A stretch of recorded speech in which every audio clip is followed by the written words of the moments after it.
예. 할렐루야. 사랑 축복합니다. 우리 옆 사람과 앞뒤 좌우로 다시 한번 인사합시다. 무엇이 급합니까? 네. 급한 일이 있을 때가 있죠. 여러분들은 제일 급할 때가 언제십니까?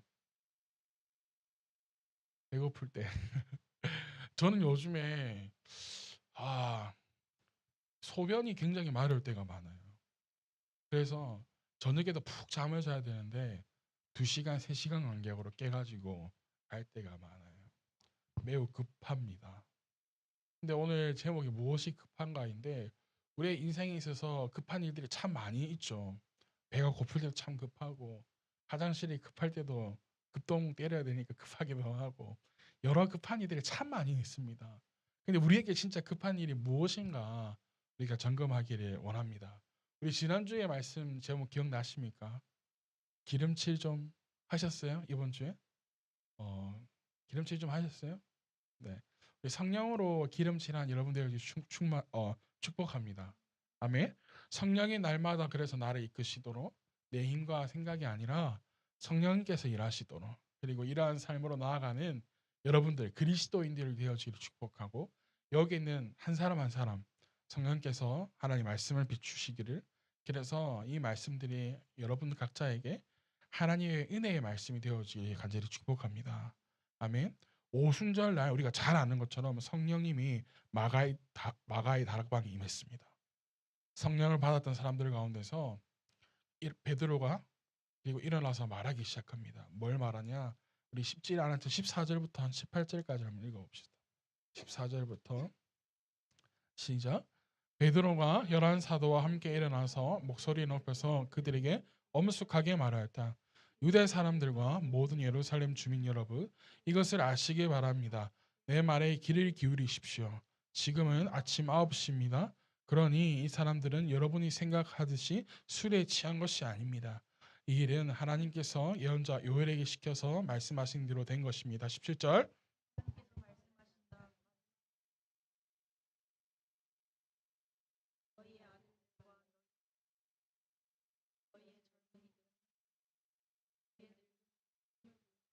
그날에 나는 내 영을 내 남종들과 내 여종들에게 부어주겠으니 그들도 예언을 할 것이다. 아멘. 여러분 마가의 다락방에 성령이 임했는데 여기 15절에 보니까 언제 지금 베드로가 일어나서 말하기를 아침 9시인 것 같아요. 이 말은 뭐냐면 아침 9시에 성령을 받았다라고 이야기할 수도 있겠지만 이들은 밤새 뭐 한 거예요? 기도한 것이죠. 마가의 다락방에 모여서. 뭐 아침 9시에 모여서 뭐 성령을 받았겠어요? 이들이 한 게 뭐예요? 날마다 한 마음으로 모여서 기도했잖아요.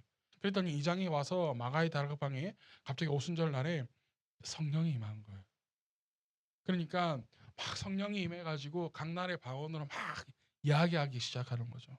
사람들이 볼 때는 술에 취한 것처럼 보였을 수도 있는 거예요. 그러니까 베드로 이야기하기를 뭐에 취한 게 아니다? 술에 취한 게 아니다. 라고 이야기하는 거죠.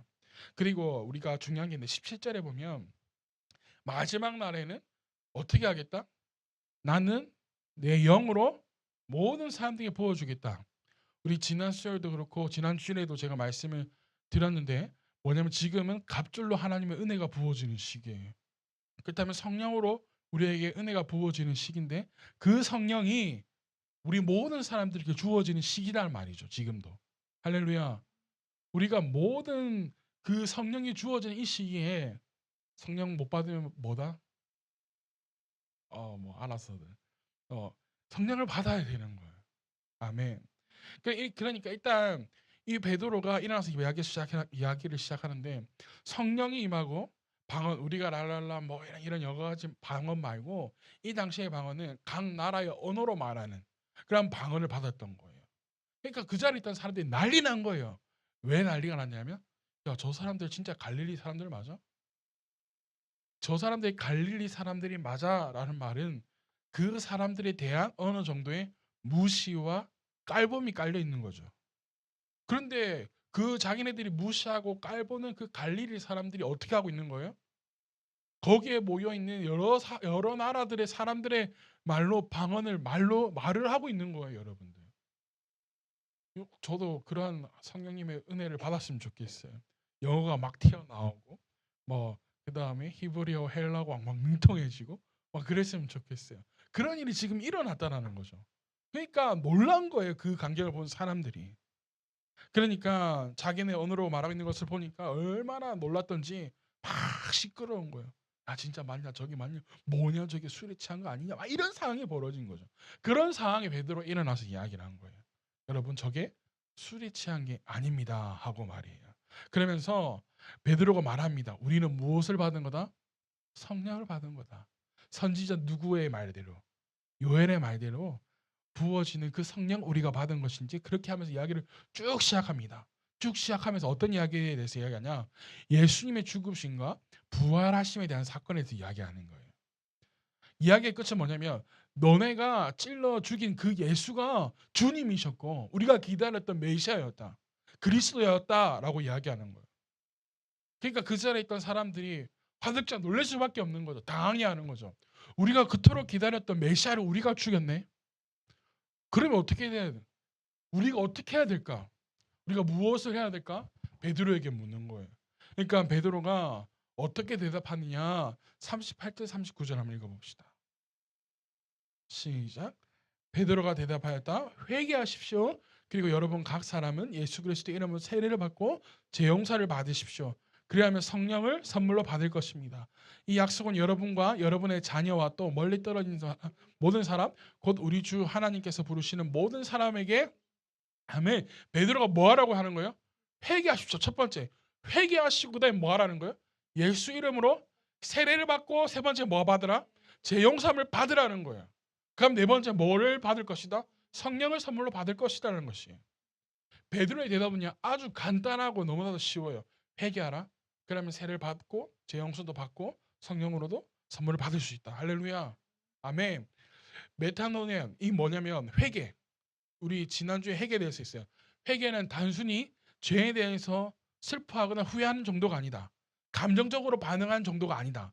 우리 기독교 우리가 믿는 하나님에 대해서 회개한다는 것은 삶의 변화를 가져오는 의지적인 행동이라는 것에 대해서 함께 나누었어요. 기억나시나요?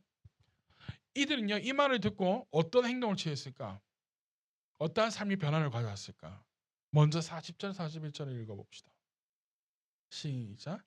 베드로는 이 밖에도 많은 말로 증언하고 삐뚤어진 세대에서 구원을 받으라고 그들에게 권하였다. 그의 말을 받아들인 사람들은 세례를 받았다. 이렇게 해서 그날의 신도가 수가 약 3천 명이나 늘었다. 아멘. 그들은요 무엇을 받았냐면 제사함을 받았어요. 회개하고 세례를 받고 제사함을 받고 성령을 선물로 받습니다. 여러분 세례를 받는다는 것은 무엇을 의미하냐면 예수 내가 십자가에 예수를 못 박았지만 그 예수님께서 이제는 나를 살리시고 할렐루야 나를 구원하시는 그리스도로 받아들였다라는 거예요. 즉 내 삶의 주인이 이제는 내가 아니라 그분이 내 삶의 주인이라는 것을 인정했다라는 것이죠. 할렐루야. 그래서 성령으로 인해서 성령의 인도하심을 받고 성령이 하시고자 하는 대로 나를 주님께 드리겠다는 거예요. 이제는. 아멘. 예전에는 그 메시아 우리가 기다렸던 그 메시아 예수님을 세상에 그 십자가에 내어 주었다라면 이제는 십자가에 그 내어 드렸던 그 예수님을 이제는 내가 대신해서 뭐 하겠다는 거예요? 나를 드리겠다는 거예요. 주님께. 성령. 왜 성령으로 인해서 이 일이 일어나냐?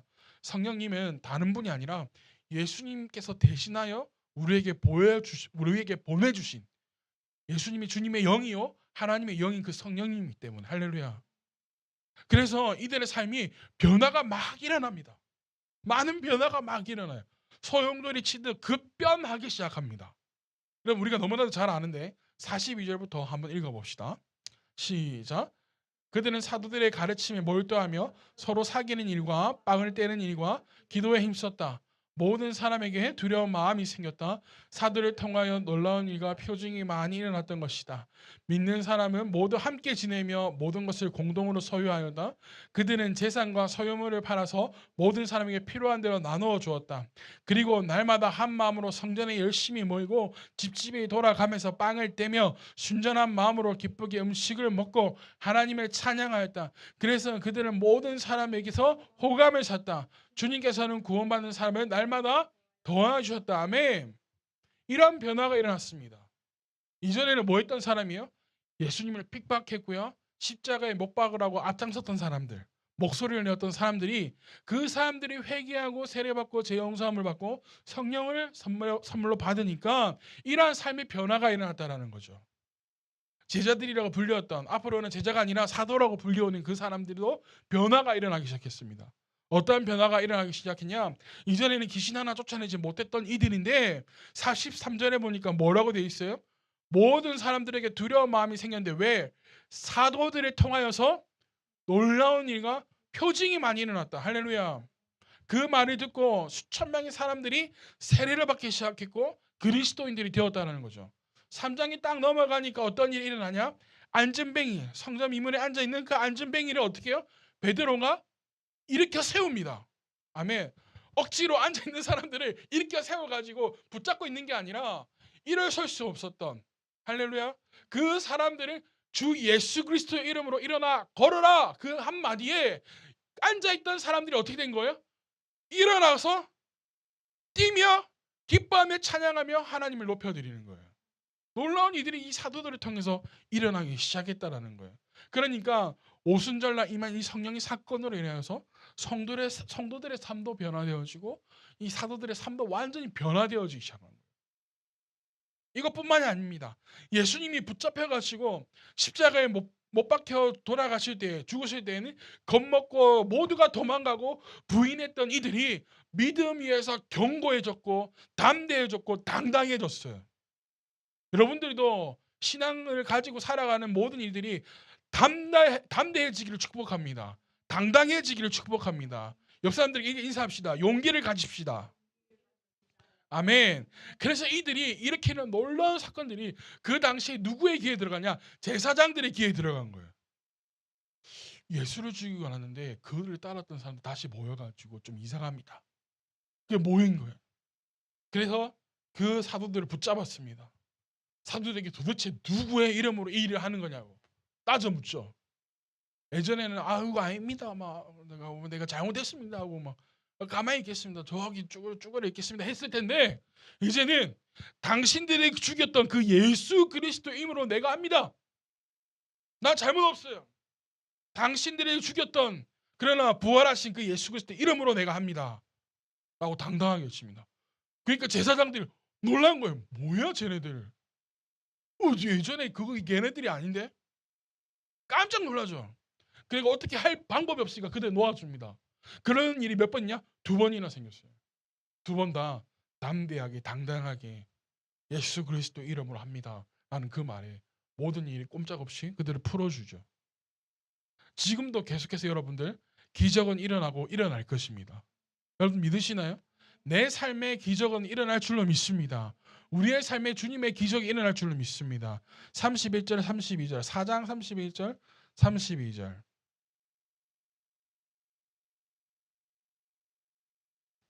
읽어볼까? 시작. 그들이 기도를 마치니 하나님 말씀을 담대하게 말하게 되었다. 많은 신도가 다 한 마음과 한 뜻이 되어서 아무도 자기의 소유를 자기 것이라 하지 않고 모든 것을 공동으로 사용했다. 이 모든 일이 될 수 있던 게 무엇이 충만했던 거예요? 성령이 충만해서 가능했다는 거죠. 성령의 충만은요, 하나님의 말씀을 담대하게 어디에서든 말할 수 있게 하고 모든 이들을 한 마음과 한 뜻이 되어지게 하는. 그래서 자신의 소유마저도 아까워하지 않는 거죠. 하나님의 일을 위해서라면 내 것을 기꺼이 드릴 수 있는 마음이 된다는 거죠. 여기까지 너무 좋아요, 여러분들. 그죠? 우리도 이렇게 되어지기를 소망합니다. 모든 사람들이 초대교회를 갈망하는 것들이 이러한 것들이에요. 순수한 마음으로 하나님께 하는 것. 너무나도 순탄하게 흘러간 것 같았는데 그런데 문제가 생깁니다. 5장이 딱 넘어오니까 어떤 문제가 생기냐? 1절 2절 한번 읽어볼까요? 시작. 그런데 아나니아라는 사람이 그의 아내 삽비라와 함께 소유를 팔아서 그의 값에 얼마를 따로 떼어 놓았는데 그의 아내도 이것을 알고 있었다. 그는 떼어놓고 난 나머지를 가져다가 사도들의 발 앞에 놓았다. 아나니아와 삽비라 부부에 대한 이야기가 나와요. 여기 보니까 아나니아와 삽비라 부부가 자신이 가지고 있던 재산을 팝니다. 그것을 사도들 앞에 가져왔습니다. 얼마나 멋집니까? 그런데 여기에서 우리는 불편한 점을 한 가지 발견하게 되죠. 어떠한 불편한 부분을 발견하게 됩니까? 2절에 보니까 그 값에 얼마를 떼어놓았다라는 이 부분이 우리가 불편하게 찾아와요. 근데 솔직히 자신의 소유를 팔아서 그 부분의 일부를 떼어놓는 게 뭐가 불편하겠어요.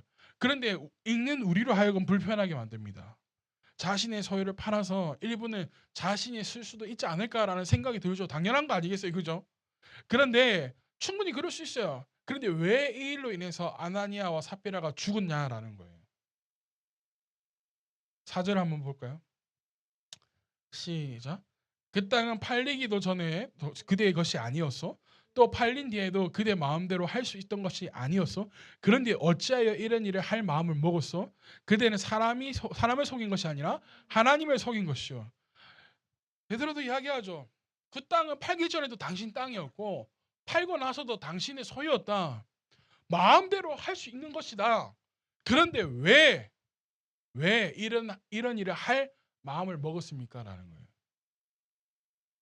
그렇게 이야기하면서 그대는 사람을 속인 게 아니라 누구를 속인 거다? 하나님을 속인 거다. 우리에게 분명하게 말해주는 것은 이 부부가 누구를 속였다는 거예요? 하나님을 속였다는 거죠. 이전에 딸을 떼어놓았다라는 이 단어 개역 개정에는 얼마를 감추었다라고 이야기해요. 여러분 자신의 소유를 파는데 뭐 얼마를 감추겠어요. 근데 헬라 언어를 보면 확 와닿습니다. 어떤 뜻이 있냐면 자기를 위해 몰수하다 뒤에 감추다라는 뜻을 가지고 있는데 여기에 이런 뜻도 포함되어 있습니다. 횡령하다, 훔치다.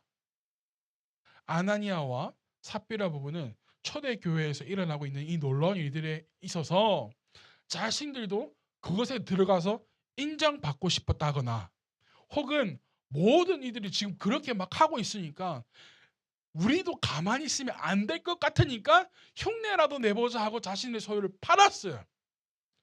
사실은 그러니까 뭐 하게 된 거예요? 재산의 일부분을 감추게 되는 거죠. 사도행전의 이 저자는 이것을 하나님을 뭐한 것이다라고 이야기하는 거예요? 속인 것이다라는 거죠. 분명히 베드로가 물어봐요. 그런데 어찌하여 이런 일을 할 마음을 먹었냐고. 무엇이 중요한가? 내 것을 팔아서 하나님께 드리는 것이 중요한가? 이것보다 더 중요한 것은 우리가 정말 성령님과 함께 동행하는가?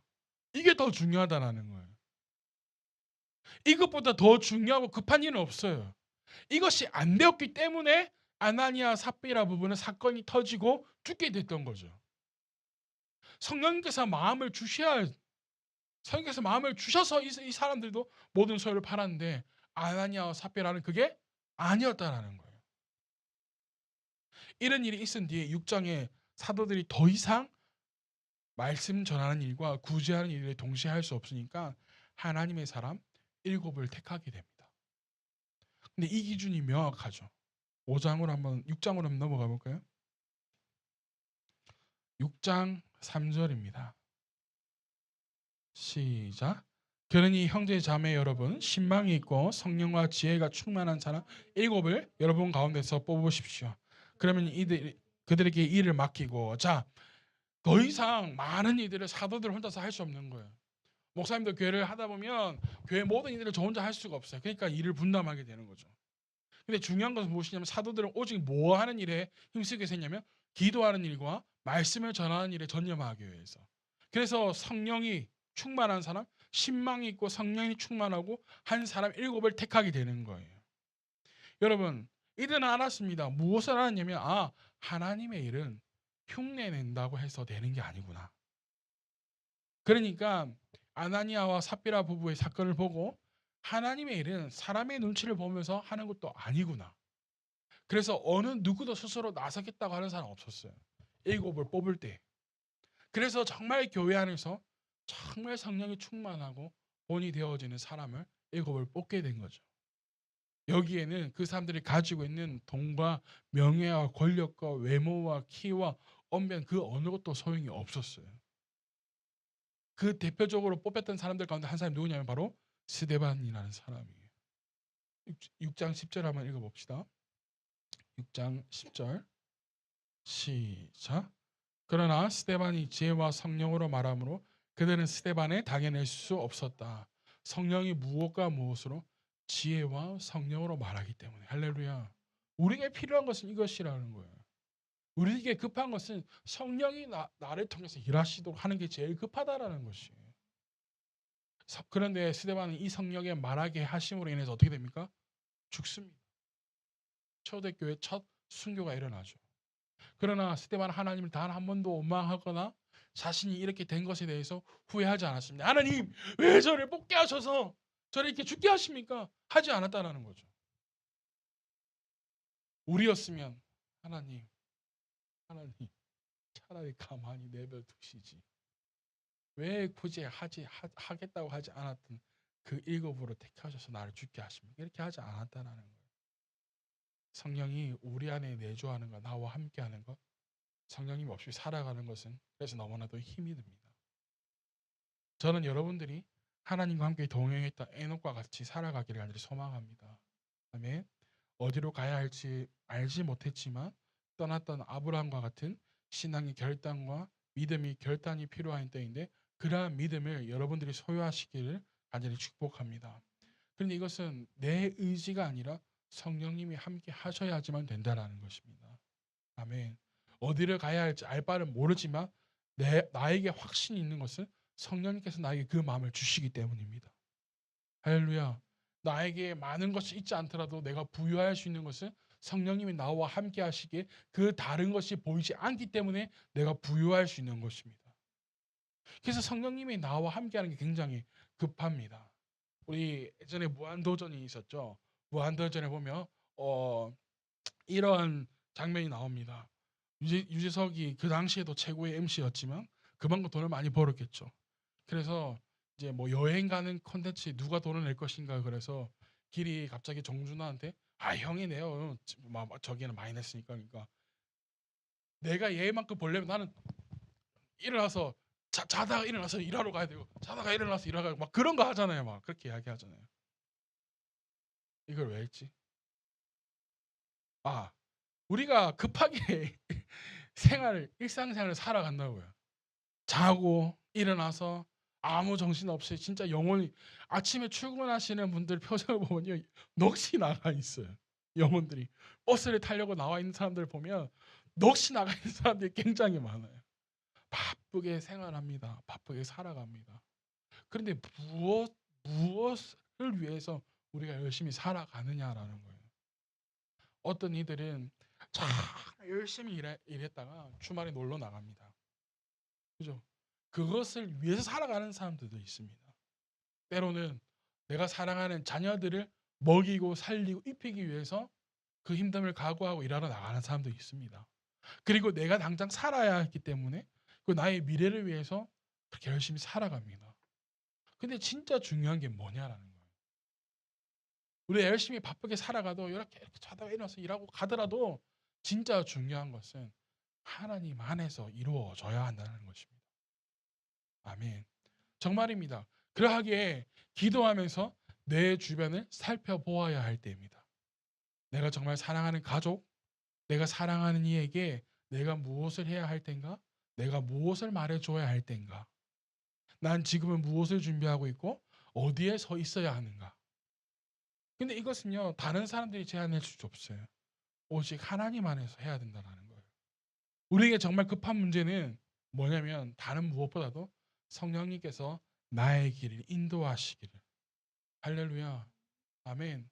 그래서 우리 날마다의 기도 제목이 뭐냐? 하나님, 내가 어디를 걸어가든지 하나님께서 예배해 주신 곳으로 걸어가게 하여 주시옵소서. 아멘. 내가 누굴 만나든지 하나님께서 미리 예배해 두신 사람들을 만나게 해 주시옵소서.